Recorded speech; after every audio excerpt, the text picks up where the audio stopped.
आज की इस वीडियो के माध्यम से मैं आप लोगों को बताऊंगा कि आखिर जिस्म की चाहत का इल्ज़ाम लड़कों को ही क्यों ठहराया जाता है। तो चलिए शुरू करते हैं। आज का हमारा समाज पुरुष प्रधान समाज जैसा है, जिसमें हमेशा महिलाओं को पुरुष से नीचे दिखाया गया है, चाहे वह सामाजिक, राजनीतिक या संपत्ति का अधिकार क्यों न हो। लगभग अधिकांश क्षेत्र में महिलाओं को हर अधिकार से वंचित और शोषण किया जाता है। हमेशा पुरुषों को समाज का उच्च माना जाता है और उनका ही बोलबाला चला आ रहा है।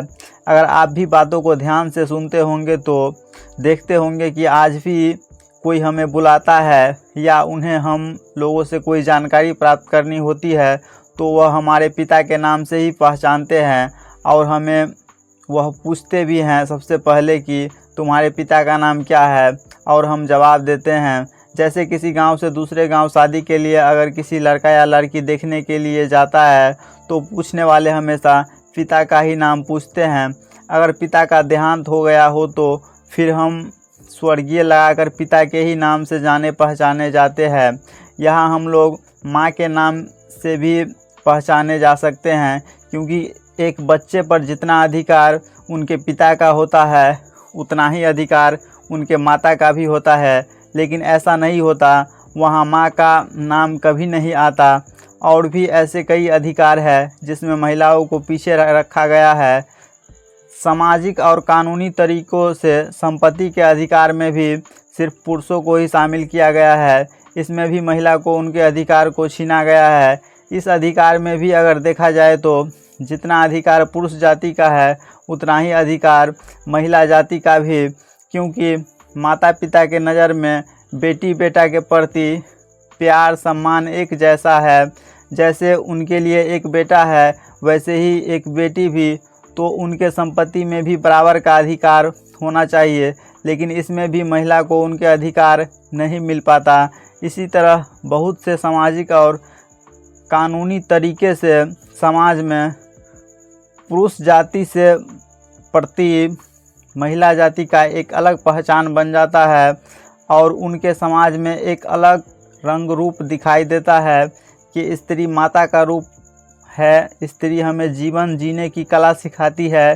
स्त्री चाहे वह बेटी हो, बहू हो, पत्नी हो या माँ हो, हर रूप में कल्याणकारी होती है। स्त्री परिवार की कठिनाइयों को संभालने का काम करती है।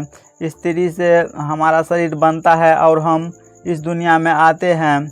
जहाँ स्त्री की पूजा होती है वहाँ देवता निवास करते हैं और भाभी हमारे माँ के समान होती है। इसीलिए महिला का सम्मान करना हमारी संस्कृति है। ये सब तो ठीक है, लेकिन जब किसी दिन एक महिला और पुरुष के अवैध संबंध के मामले समाज के सामने आते हैं तो उसमें सिर्फ पुरुष को ही दोषी ठहराया जाता है। लेकिन देखा जाए तो गलती दोनों तरफ से बराबर की होती है।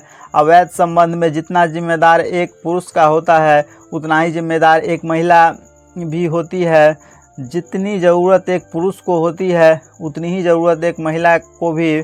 जिस प्रकार एक हाथ से ताली नहीं बज सकती, ठीक उसी प्रकार इस संबंध में दोनों की एक साथ रजामंदी ज़रूरी है।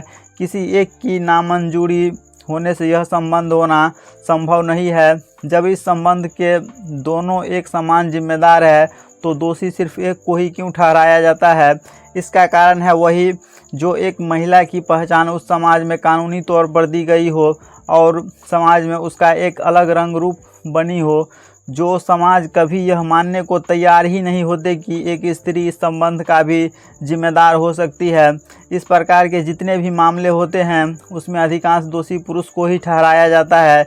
लेकिन आज के समय में देखते हैं कि समाज ने अपना कुछ नियम कानून बदला है जिसमें दोनों को बराबर की सज़ा देते हैं, लेकिन ऐसा भी बहुत कम ही होता है। ज़्यादातर नुकसान ऐसे मामले में एक लड़के को ही पहुंचता है। इस संबंध में स्त्री का राज़ी होना उनके लिए प्यार का सौगंध है और उसी में पुरुष का राज़ी होना शरीर का हवस माना जाता है। इसी पर एक शायर ने क्या खूब लिखा है कि जिस्म की चाहत का इल्ज़ाम मर्द ही क्यों ले, कपड़े उतारते समय सहमति तुम्हारी भी रही होगी। एक और, जिस्म की भूख अगर सिर्फ लड़कों में ही होती तो कोई भी लड़की होटल या ओयो रूम तक नहीं पहुंचती। तो दोस्तों वीडियो पसंद आए तो लाइक कमेंट और शेयर ज़रूर करें और चैनल पर नए हो तो सब्सक्राइब करना ना भूलें। All the best.